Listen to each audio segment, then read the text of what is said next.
സ്പോർട്സും രാഷ്ട്രീയവും കൂട്ടിക്കുഴയ്ക്കരുതെന്നാണ് പൊതുവെയുള്ളൊരു വാദം. അതൊരു പരിധിവരെ ശരിയൊക്കെ ആയിരിക്കാം. പക്ഷേ നിലവിലെ സാഹചര്യത്തിൽ അതിനെ ആ അർത്ഥത്തിൽ നമുക്ക് കാണാൻ സാധിക്കില്ല. നമ്മളെ സംബന്ധിച്ച് നമ്മുടെ രാജ്യം തന്നെയാണ് ഏറ്റവും പ്രധാനപ്പെട്ട കാര്യം. രാജ്യ താല്പര്യം കഴിഞ്ഞിട്ടേ ഉള്ളൂ എല്ലാ സ്പോർട്സും എന്നുള്ള കാര്യത്തിൽ ഒരു സംശയമില്ല. ഇന്ത്യയിലെ ബഹുഭൂരിഭാഗം വരുന്ന കായിക പ്രേമികൾ ഉൾപ്പെടെ അതേ വികാരം തന്നെയായിരിക്കും പങ്കുവെക്കുക. പക്ഷേ കേരളത്തിൽ പലപ്പോഴും ഇതിനൊരു സെലക്റ്റീവായിട്ടുള്ളൊരു മാനം നൽകാൻ ശ്രമിക്കാറുണ്ട്. അതായത് സ്പോർട്സും രാഷ്ട്രീയവും കൂട്ടിക്കുഴയ്ക്കാൻ പാടില്ല എന്ന് ഇന്ത്യയും പാകിസ്ഥാനും തമ്മിലുള്ള ഒരു ടെൻഷൻ ഉണ്ടാകുമ്പോൾ പറയും. കാരണം പാകിസ്ഥാനെ നമ്മൾ ഒരിക്കലും രാഷ്ട്രവുമായിട്ടുള്ള ആ ഒരു എതിർപ്പ് അല്ലെങ്കിൽ ശത്രുത അതിനെ നമ്മൾ സ്പോർട്സുമായിട്ട് കൂട്ടിക്കുഴയ്ക്കരുത്. പാകിസ്ഥാൻ താരങ്ങളെ നമ്മൾ നല്ല രീതിയിൽ ട്രീറ്റ് ചെയ്യണം, അവരോട് മോശമായി പെരുമാറുന്നത് നോക്കിയാണ് ഇവിടെയുള്ള പല മാധ്യമ പ്രവർത്തകരും ലിബറലുകളും പിന്നെ ഇസ്ലാമിസ്റ്റുകളൊക്കെ പറയാറ്.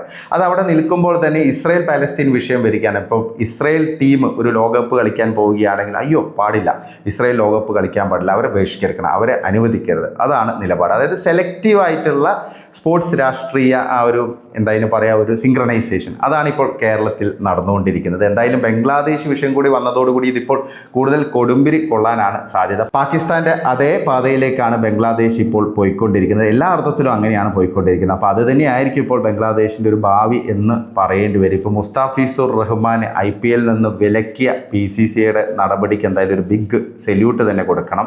കാരണം ഈ നാട്ടിലെ ബഹുഭൂരിപക്ഷം വരുന്ന ജനങ്ങളുടെ വികാരം മനസ്സിലാക്കിയുള്ള ഒരു ഉചിതമായ തീരുമാനം തന്നെയാണ് BCCI എടുത്തിരിക്കുന്നത്. കാരണം മുസ്താഫിസുർ റഹ്മാൻ അങ്ങനെ ഇന്ത്യൻ മണ്ണിൽ വന്നിട്ട് കൊൽക്കത്ത നൈറ്റ് റൈഡേഴ്സിന് വേണ്ടി കളിക്കേണ്ട, അതാണ് നിലവിലെ സാഹചര്യം. കാരണം ഒരു ഭാഗത്ത് ഇന്ത്യ വിരുദ്ധത ബംഗ്ലാദേശിൽ ആളിക്കത്തിക്കുകയാണ് അവിടുത്തെ ജമാഅത്തെ ഇസ്ലാമി ഉൾപ്പെടെയുള്ള സംഘടനകൾ. അത് കൂടാതെ ഹിന്ദു വിരുദ്ധത, ഹിന്ദു വംശഹത്യ, 3 ഹിന്ദുക്കളെയാണ് ഇപ്പോൾ സമീപകാലത്ത് 2 ആഴ്ചക്കിടെ അതിക്രൂരമായ രീതിയിൽ കൊല ചെയ്തത്. അപ്പോൾ ഇതെല്ലാം അവിടെ നടന്നുകൊണ്ടിരിക്കുകയാണ്. അപ്പം ഈ രീതിയിൽ ഇന്ത്യക്കെതിരെ ഒരു വികാരം ആഞ്ഞടിക്കുന്നു. ഇന്ത്യ ഭയങ്കര വലിയ ശത്രുവാണ്. കുറേ നേതാക്കൾ പറയുന്നു ഇന്ത്യയാണ് എല്ലാ പ്രശ്നങ്ങൾക്കും കാരണം. അതുകൂടാതെ ഇന്ത്യയിലെ നോർത്ത് ഈസ്റ്റേൺ സംസ്ഥാനങ്ങളൊക്കെ പിടിച്ചെടുക്കണം എന്നൊക്കെയാണ് പ്രമുഖ നേതാക്കൾ ഉൾപ്പെടെ ബംഗ്ലാദേശിലെ പറയുന്നത്. BNPയുടേതാണെങ്കിലും അതുകൂടാതെ ജമാഅത്തെ ഇസ്ലാമിയുടേതൊക്കെ പറയുന്നത് അങ്ങനെയാണ്. അപ്പോൾ ഈ സാഹചര്യത്തിൽ ബംഗ്ലാദേശി ക്രിക്കറ്റ് താരം ഇന്ത്യയിൽ വന്ന് കളിക്കേണ്ട അതൊരു ഉചിതമായ തീരുമാനം തന്നെയാണ്. ഇവിടെ നല്ല രീതിയിലുള്ള ഒരു പ്രതിഷേധങ്ങൾ പൊട്ടിപ്പുറപ്പെട്ടിരുന്നു. പ്രത്യേകിച്ച് ഒരു ബംഗ്ലാദേശി താരം എന്നുള്ള രീതിയിൽ മുസ്താഫിസുർ റഹ്മാൻ ഇവിടെ IPLൽ കളിക്കുകയാണ് വലിയ ഒരു പ്രശ്നത്തിലേക്ക് അത് പോകുമായിരുന്നു. അപ്പോൾ എന്തായാലും വളരെ ഉചിതമായ ഒരു തീരുമാനം തന്നെയാണ് BCCI എടുത്തിരിക്കുന്നത്.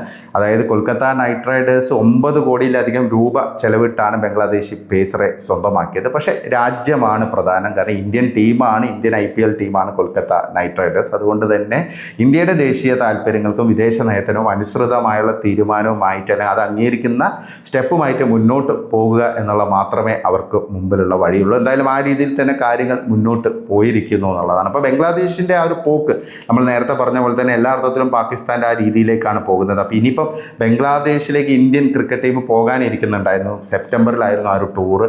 3 ഏകദിനങ്ങളും അതുകൂടാതെ 2020 പരമ്പരയൊക്കെ ഉണ്ടായിരുന്നു. എന്തായാലും ഇന്ത്യ മിക്കവാറും ബംഗ്ലാദേശിലേക്ക് നിലവിലെ സാഹചര്യത്തിൽ BCCI ഇന്ത്യൻ ക്രിക്കറ്റ് ടീമിനെ വിടാനുള്ളൊരു സാഹചര്യമില്ല.